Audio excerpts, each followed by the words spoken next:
But if space is water, where does the watery space begin? Where is the edge? Well, if we start listening to what the Bible tells us and some ancient scriptures, maybe we should listen to all of it.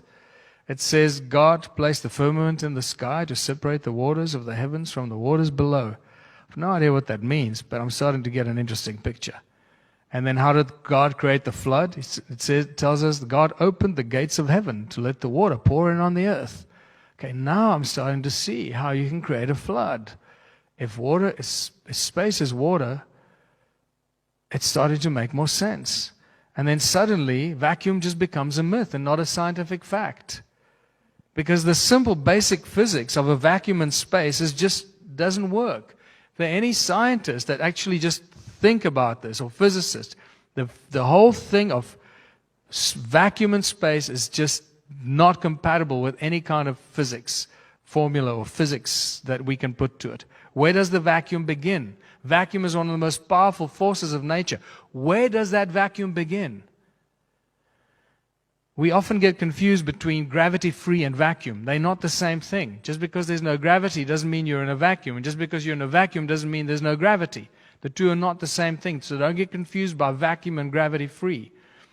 What you can't do in space or in a vacuum, what you can't do in infinite vacuum is you can't propel sound. You can't have explosions, fire, propulsion, jet engines, rockets, none of this stuff. Can't do that because there's nothing to propel against. And then these guys on YouTube that make these vacuum tubes, they go, oh, look, I created a vacuum tube in my garage. I'll show you that you can propel a rocket in a vacuum. I go, really? You've lost your brain. You're comparing a fishbowl in your garage to the infinite vacuum of space? You really lost your mind, dude.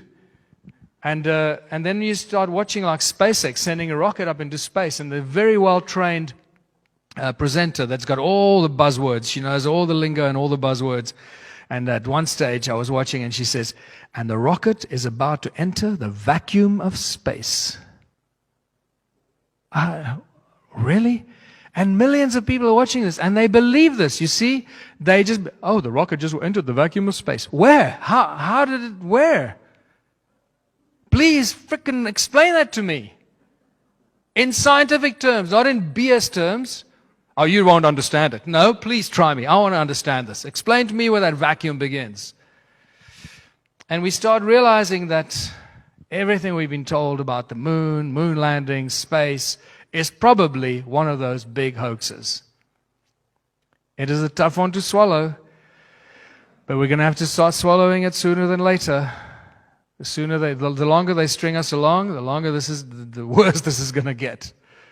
So, for those of you that still believe that we landed on the moon, I'm going to shatter that for you right now. If you've not seen Jay Widener's Kubrick Odyssey, that's the first point of departure. Watch Jay Widener's Kubrick Odyssey, and you will never believe another word NASA tells you. You'll never ever believe that we landed on the moon, and you'll understand Stanley Kubrick's role in this entire thing, and why he eventually died when he pushed it a bit too far with eyes wide shut. But basically, everything you've ever seen from the moon, all the images or footage of the astronauts was shot by Stanley Kubrick in the early days. I'm not sure who shot the more latter part, possibly him as well. But the earliest moon landings and all that shot by Stanley Kubrick with his very, very specific style of cinematography. It's a dead giveaway. And that gave him basically the freedom to make whatever movies he wanted. He then made a movie called The Shining to tell us that he was the guy that shot the moon landings. And for some people that still think the moon is a real physical thing in the sky, that we landed on this physical object in the sky, the image of the moon that we see from Earth is part of the agenda. It's part of the particle physics agenda that I'm coming to make us believe of particles that make up everything in creation. And we need to reconsider what the moon is, because after you've seen the lunar wave, you'll never think of the moon the same way again. And this is what the lunar wave is. The first one was filmed in 2012, and it's this weird electronic glitch that goes across the moon every so often. It's been filmed hundreds of times now, not just by one person, but by many other photographers with very high definition lenses. and pay attention, because it's like the old computer and TV screens. You see this line, this electronic line, move across the moon, follows the edges, the contours, and the line moves from bottom to top, from side, from left to right. It moves in all different directions. So it's become known as the lunar wave, which gives us a very clear indication that the moon is not what we think it is, and it's most likely a hologram.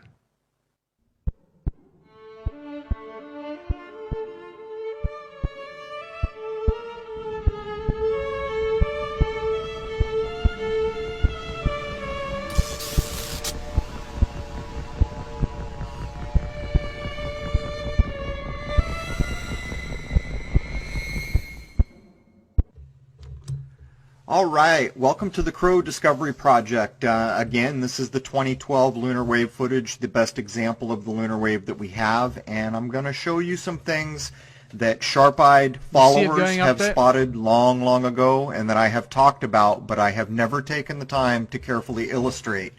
And what I'm going to show you here means an awful lot, but I'm also going to show the pulses that happen in the lower left limb of the moon. So watch the lower left there, and I'm just going to run a straight slowed down view, 30%. If you've got sharp eyes, you'll see what we detected on a 60-inch monitor. Now look inside the circle.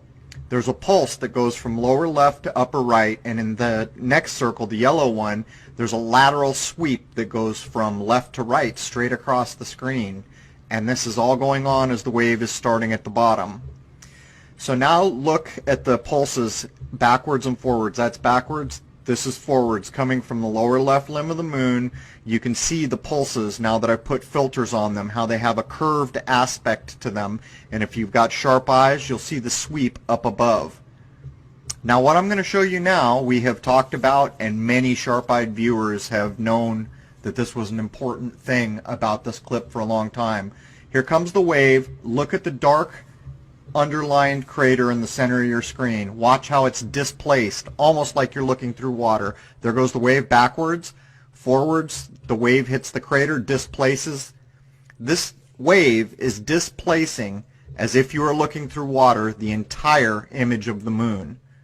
Now I've never taken the time to animate this. I have talked about it. There it is zoomed in.